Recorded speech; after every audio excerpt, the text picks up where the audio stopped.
Okay. I'm just going to call on some folks as we go over this. I'm going to have it up here in front of me too, so I would check your sheet as we go over this. This whole taking a picture thing is so those of you, especially those of you who printed it out, I hope you took it. You could always print it out again or pull it up online. It was mostly for those that are in person, this whole take a picture thing. All right, number one. I'll read it, then I'll call on somebody, so just be ready. The white stripe of the Milky Way was a mystery for a long time and had many non-scientific explanations throughout human history. Below, name 3 things that we discussed it was thought to be. Carter, why don't you start us off?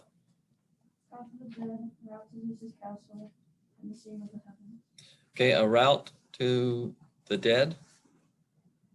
The route to Zeus's castle, path of the dead, I should say. So path of the dead, route to Zeus's castle, and seam of the heavens. Very nice. And those of you that are in here, go ahead and unmute and speak because I'm recording it for other classes as well. All right, next, number 2. I'm just gonna call on somebody, read the question and then answer it the best you can. Anna, will you take that one, please? Just unmute and talk and then tell me what you got.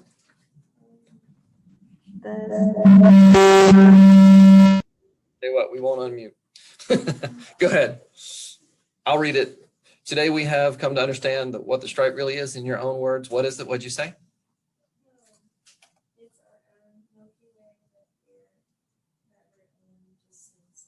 Okay, it's our own Milky Way we're seeing. It's our own galaxy we're seeing, but we're seeing through it sideways. So there's a stripe in the sky. All right, something like that. All right, number 3. If you're in class, you don't have to unmute. Maddie, why don't you take that one? Stars, gas, and dust. All right, and go ahead and read the question too, if you don't mind. What 3 major components make up the Milky Way and other galaxies? And she said stars, gas, and dust. Or you could say stars, nebula, and dust. All right, very nice. Number 4, let's let Morgan A, why don't you take that one?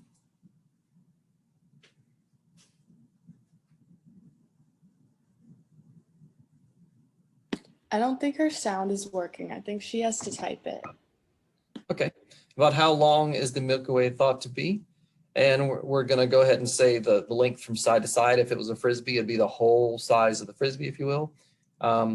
That would be, somebody in here tell me. Somebody in the class, call it out.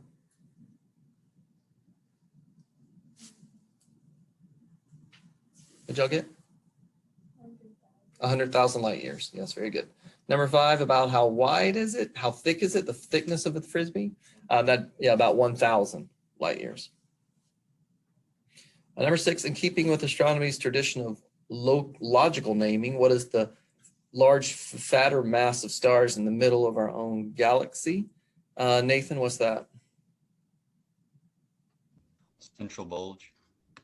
Yes, the central bulge. Yep. Number 8, where is our own star, the sun, found within? I'm sorry, let me skip one. Number 7, compared to the stars of the middle of the Milky Way, the stars that comprise the spiral arms, compare those ages, please. Luke, take that, please.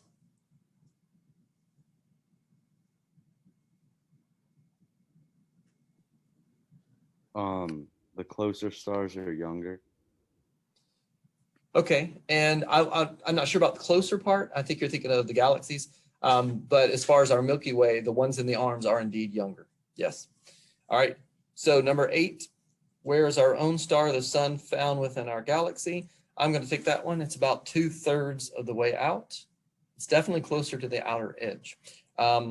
Beyond our own galaxy now. Number 9, in which directions in space are other galaxies found? That'll be all directions.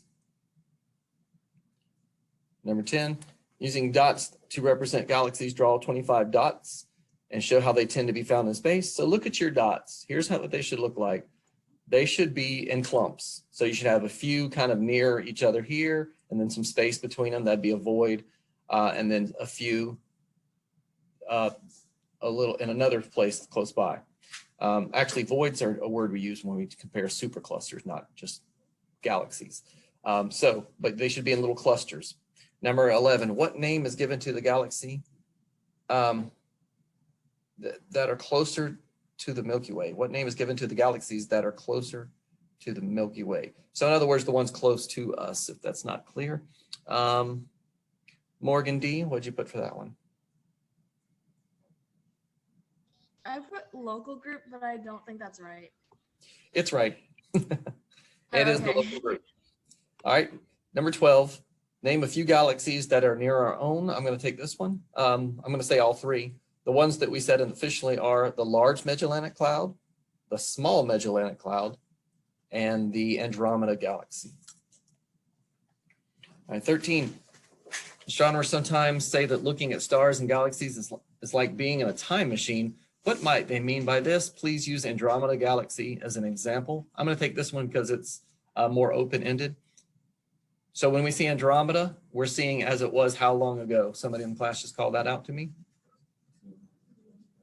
200 million years ago, yes. Because it takes light that long to get here. Number 14, a mystery that's been solved. When you read this long paragraph, this thing that's tugging on the galaxies and making them do stuff they shouldn't do, we think that is dark matter. Dark matter, 14, dark matter. All right, 15. What famous astronomer developed a new way of classifying galaxies? Emily Grace, take that. Edwin Hubble is correct. 16, the classification is based on size and especially the blank of galaxies. I'll say the shape. In particular, just a reminder that we look at the nucleus of it and see how big the middle is, and we look at the arms and see how open they are. 17, what letter is used for galaxies with tightly wound arm? This is a lowercase letter. What would that be, Jason? Lowercase a. Yes, lowercase a is correct. What letter goes, I should say, with galaxies that have a large nucleus, so they're big in the middle? Lindsay, what's that? Same thing as lowercase a. C being the opposite of that. All right, draw that galaxy. So I'm going to describe these things and fix the spelling here. Draw a SC and an SBA. So look at your SC. The SC should have big, wide open arms and no bar going across it. Your SBA should have an obvious bar going across the middle and have tightly wound arms. Considering the nucleus, the SC should have a very small dot for the nucleus compared to SBA, which probably has a pretty fat nucleus. All right, 20, draw an E2 and an E4. Both of these kind of look like ovals, the difference being that E2 looks more circular than E4, which looks a little flatter and maybe a little longer. 21, label the following galaxies. I don't have them numbered, so we're going to go from left to right and then left to right again. So somebody tell me the first three. Let's go with Carter. Would you take that one, please? All right, SA is the first one. What's the second one? SC. And SBC. Do y'all agree with that? Okay, is that the best ones given the letters? And in this case, so the first one is SA because it has a big fat nucleus and pretty tightly wound arms. The second one is going to be SBC, that is going to be the third one, the last one, because it has a bar across it and open arms and a small nucleus. And then we have that one that's in the middle, SB. The second row, the first one is very round, so that's going to be E0. The next one's pretty flat and elongated, so the best number there is E6. And then that third one's just a strange shape, so we call that irregular, IRR for short. All right, 22, what specific type of galaxy is our own believed to be? And that would be a barred spiral. Now, we don't know if it's what lowercase letter that is, so you could write SB, or you could write the word barred spiral.